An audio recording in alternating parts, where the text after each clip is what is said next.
Welcome to Campus Chat, a look at the people, the opportunities, programs, and happenings at Western Nevada College. Campus Chat is made possible by the Western Nevada College Foundation. Hello and welcome to Campus Chat. My name is Helen Morris, and this is the show about the people and programs of Western Nevada College.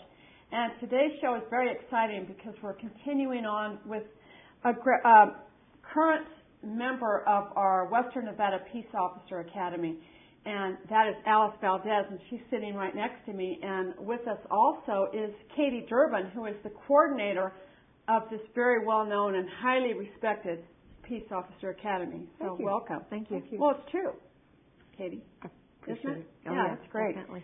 So we're following Alice and another cadet, Dan Shine, who couldn't make it today, but he's still hanging in there, I understand. He is. Following their progress through this course, what's it like? What are they learning? What are your hopes and fears about the future? And what it's like being in law enforcement. And so it's really interesting because I think that kind of career is a very exciting one, very important one, and can be very dangerous. And we were just talking about how they're on the rifle range for 88 hours of shooting. Mm-hmm. So what do you think about that? Do you like that, Alice? Oh, yeah. It's very challenging, but it's absolutely something that you're going to need to know. And the hours seem to go by very quickly. You're out there doing handguns, getting familiar with practical scenarios. So it's very challenging, but very worthwhile. What kind of handguns do you use? And it's all independent on what the cadet chooses, but anything from 9mm handguns to 40, and some carry a 45, and different brands. What kind do you carry? I carry a Smith & Wesson M&P 9mm. 9mm, mm-hmm. So it's an automatic instead of like a revolver. Right. How many blanks or how many rounds? Yeah. Rounds. Yeah, 17. I mean? 17. Wow. That's good. How many rounds have you shot so far, just this last week? I'd say almost close to 1,000 rounds of just the handgun rounds. You shoot at targets? Yes. Yeah, we don't shoot at people. Yeah. Yeah, that's really good. That wasn't a question on this thing right here. And so, but I think people want to know that you're shooting at targets. We are shooting at targets. Absolutely. That's really good. Yes. So, Katie, how's the current class doing so far? They are doing awesome. Awesome. I have seen so much improvement. We spent 5 days out on the range so far, and you can tell by our tans that we're getting lots of farmers' tans. Some people who are having a hard time the first couple of days, their patterns are just that big now, and that is awesome shooting. There's one where they'll shoot one hole through the target, put a spent casing in that hole, and then they have to shoot out the spent casing. Some people are getting it on the first shot. Wow. Al did it on number 2? 3, yeah. Number 3? Yeah. And by God, before we're done, she's going to get it on number 1. Absolutely. Who's your instructor for that? We have multiple instructors. Tom Robb, who is retired from NHP. Robbie Robinson, who is retired from the prisons. Gary Webster, who is retired from Alaska PD. Danny Collier, who works for the tribal here locally. Jason Galt, who works for DPS. Mm-hmm. So you have a lot of highly qualified people. Oh, yes. Shooting, helping you shoot. Yeah, that's great. So, Alice, last time we talked a lot about the writing requirements and how to write accurate and detailed reports. I mean, that's one of the most probably critical. Yeah. I mean, I can't tell you, I know how critical that is. And the need for really good communication skills and focus. So over the last 2 months, how have you progressed in that area? I think in the report writing, we continuously do reports. Mm-hmm. Kitty tries to implement those in whatever topic we're studying. So I think with each report, you critique your last report and you get a little better and better. Mm-hmm. So I think in my case, I've gotten very critical of my reports, and I'm really striving to get one that I at least get 100. So right. I think we're getting better. Who corrects those reports? Do you? I do. Do you? And I'm a stinker.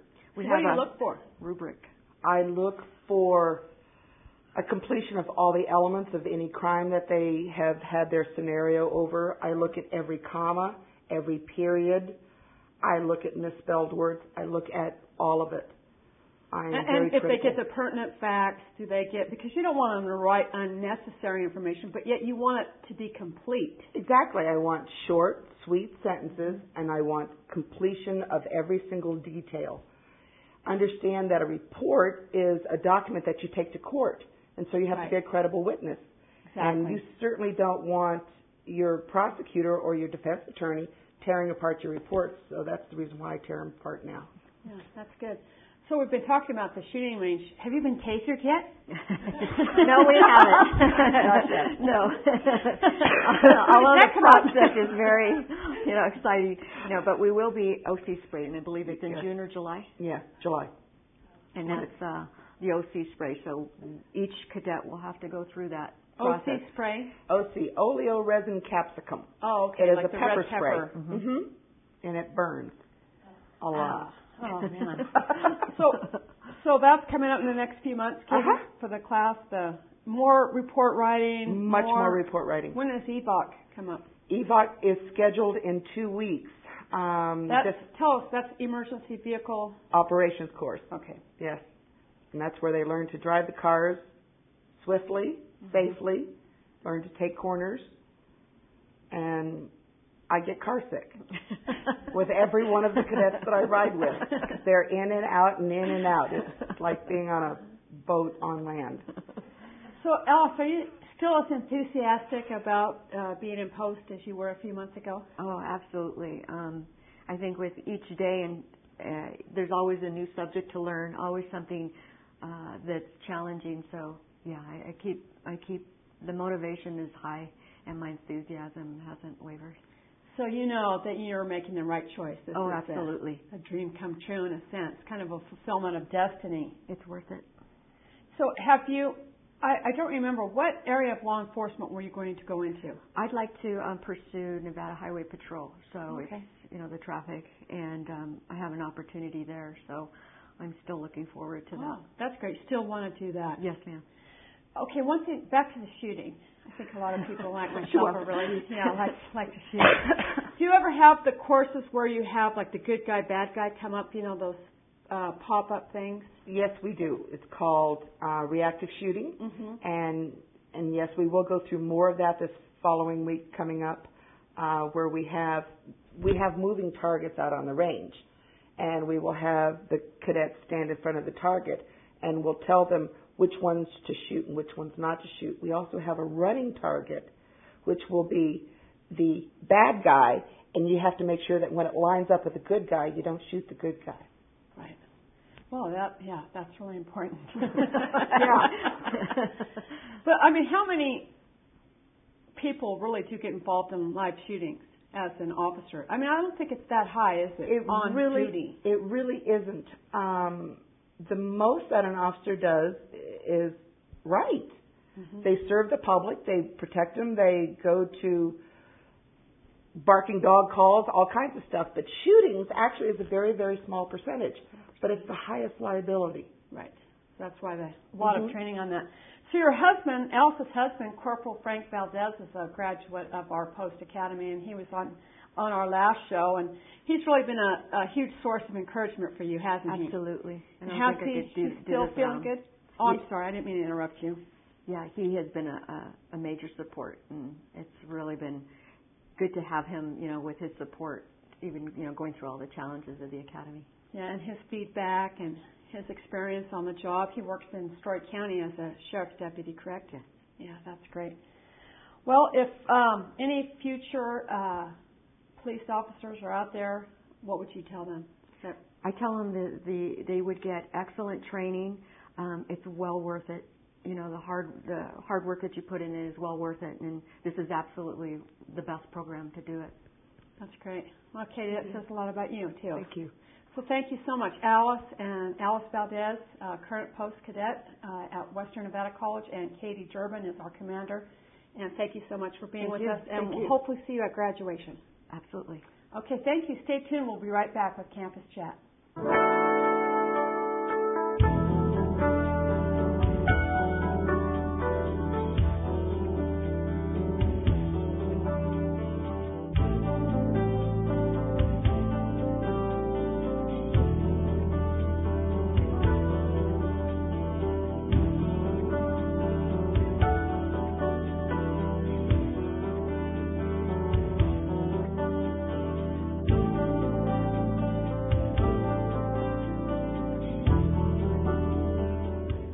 welcome back to Campus Chat. My name is Helen Morris, and our next guest is our Professor of Geology, Winnie Kortemeier, and she's going to be talking about the recent eruption in Iceland, as well as the rash of large earthquakes that have appeared around the world. But before we get started, Winnie, can you pronounce the name of the Icelandic volcano? I don't think so. The New York Times said that volcano is spewing out more vowels and consonants than ash. That's funny. Well, I've been practicing, by the way, and I can say it. No? Cook? I think you've got it. Yeah, something like that. Forget it now. Anyway, that means island, mountain, and glacier, and I think right now we have a picture of that phenomenal-looking volcano that the Boston Globe took on our cameras right now. Really, it's just been amazing. So it seems like every time we turn around, we hear about more earthquakes, volcanoes, tsunamis. What's going on? Do you think this is an unusual amount of activity? A lot of people have been asking me, are we having more earthquakes and more volcanoes than we've ever had before? It sure seems like it. And it really isn't unusual. Every year there are between, 16 earthquakes bigger than a 7 magnitude. And that's the average. The most was in, 1986 and 1989 were actually the least amount of earthquakes over a size 7. There was only 6. And the huge one. 1989 was a big one. Big one. And then 1943, they had 42 earthquakes over a size 7 magnitude. Oh, that's amazing. So that would be huge. And so we're right on track, actually. If you look at 2010, we've had 6 in the first 4 months, and that's just almost perfectly average. So if we're going to have, if we keep going at the same rate, we have about 18. I think people are thinking it's close to 2012, or we're gearing up for the end of the world, that type of thing. Right. And I think a lot of it is just media. It's so easy to go online and find great pictures of the Icelandic volcano that I am not going to pronounce, and see the damage from all the earthquakes. So I think a lot of it has to do with just the quick access to the media. And a lot more humanity living in places where there are earthquakes now. That is huge. That possibly might not have been there before. Yep. So was this Icelandic eruption in any way connected to these earthquake eruptions? Or earthquakes happening? Everybody was like, ooh, maybe the big earthquake in Haiti caused another big earthquake somewhere else. And really, they are related in the fact that plate tectonics is the factor that brings everything together. Because if you look at the map of the world that they're showing up on the screen right now, you'll see that the Earth is divided up into plates. And the boundaries along those plates where you get almost all of your earthquakes and volcanoes. And on that map, the red dots are the volcanoes and the yellow spots are the earthquakes. And you can see how they just outline all the plates of the Earth, which are in blue on that diagram. That's amazing. So if you live near a plate boundary, you're going to have earthquakes and volcanoes. So you could kind of pick. If you are earthquake, don't want to live where there's earthquakes, you could pick spots on the Earth where you're not going to have earthquakes, but you'll probably have hurricanes or tornadoes or something else. Rio de Janeiro looks good, but they probably have other problems. Yeah, there might be other problems. So that's the way that they're connected, is by plate tectonics. And then if you look on the earthquakes, the number of earthquakes per year, if you look at that diagram, the years are across the bottom and the magnitude goes up. If you look at that graph, you'll see that it's not unusual to get big earthquakes every once in a while. And every year we have a lot of earthquakes on the Earth. So the fact that we're having a lot of earthquakes this spring is really not unusual. And we know where they're going to happen pretty much. Overall, we know that they're going to happen on earthquake boundaries. So we can kind of predict. If you look at the diagram where there are 3 different kinds of earthquake boundaries, the divergent margin is called the top boundary. A is a divergent margin. That's the kind of margin that Iceland's on. If you look at the second little diagram, that's called a convergent margin, where the plates are coming together along that boundary. That's the where you had your Chile earthquake, was along that kind of boundary, and it was one of the biggest ever. The Chile earthquake this year has been one of the biggest that has ever occurred. It's not tops, but it's real close. Mm-hmm. If you look down at the bottom boundary, that's called a transform boundary, and that's like the San Andreas Fault. And also, that's the kind of boundary that the Haiti earthquake happened on, was a transform boundary. So we've had activity on all three boundary types this year, which is kind of fun. And the biggest earthquakes happen on the subduction zones, the convergent boundaries. So if you want to live in a place with big earthquakes, you could move to Chile, the west coast of South America, Alaska, Japan. Those are all places that are guaranteed big earthquakes in the future. Right. Well, I see a yellow line running through close to Nevada. That's the San Andreas system. So the fact that we live close to the San Andreas transform boundary means that we get a lot of earthquakes. And so how, let's bring it more local. When do you think Carson City is going to get a big earthquake? I know there was one in Fallon in 1954 that was pretty huge. But right. We've had big earthquakes in Nevada. As a matter of fact, Nevada is the third highest earthquake-prone state in the country. Alaska and California are the first two, and then Nevada is third after that. Oh. So people come from California and think they don't have to worry about earthquakes, but you do, especially if you look on the little diagram of Nevada, you'll see that we get a lot of earthquakes, and look where they happen. Mm-hmm. It's the central western part of the state, Carson City, that gets earthquakes a lot. So if you live in this part of the state, in Reno and Carson City and Genoa and Minden and Gardnerville, those are places that are guaranteed earthquakes in the future. We don't know when that will possibly happen. There's no way to predict when you're going to have an earthquake in Nevada. Nor is there a way to predict the size of earthquake. That's correct. It could be, even though we're a transforming. Right. It's a transform boundary, so we live near. So. And we know there's a possibility of big ones, and that's about all you know. There's a little probability map that the public is possibly looking at the moment on screen. And if you look, Carson City has the same possibility of a large earthquake as most places along the San Andreas Fault. So we really are in a high-risk area here in Carson City. Wow, that's interesting. What about volcanoes? Interestingly enough, for volcanoes, there's about 50 or 60 a year in the world that go off. About half of those. Many? Yeah. That's amazing. I know. Everybody thinks there's one, the one in Iceland, because that's what everybody's heard about. But there's 50 or 60 a year. So, that's 5 a month or so. And are those in the same areas as the earthquakes generally? That's right, usually along plate boundaries. There's some exceptions for volcanoes, more exceptions than with earthquakes, but overall, you're going to get most of your volcanoes along your plate boundaries. And for volcanoes, about half of that, 50 or 60, are going to be the explosive type, like we're seeing in Iceland right now, where they give off a lot of ash and can affect plane travel. Right. So 30 a year on average is for explosive volcanism. It's just that we don't usually hear about them because our flights aren't disrupted, or they just fly around them and maybe nobody dies. We don't hear about a lot of deaths with the volcanoes. The good thing about volcanoes is we can predict volcanic eruptions.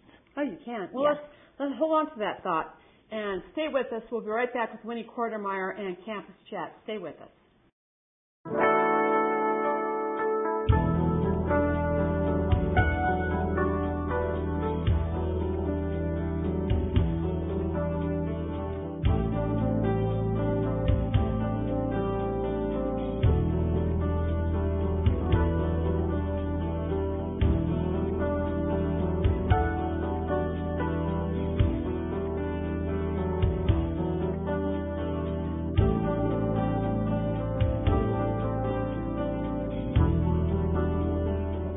Welcome back to Campus Chat. My name is Helen Morris. I'm here with Winnie Kortemeier. We're talking about Iceland, the huge volcanic eruption there, and then earthquakes and volcanoes in general.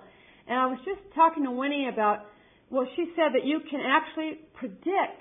You can't predict earthquakes, but you can predict volcanoes. How? Just by testing the area? With earthquakes, it's really complicated because pressure builds.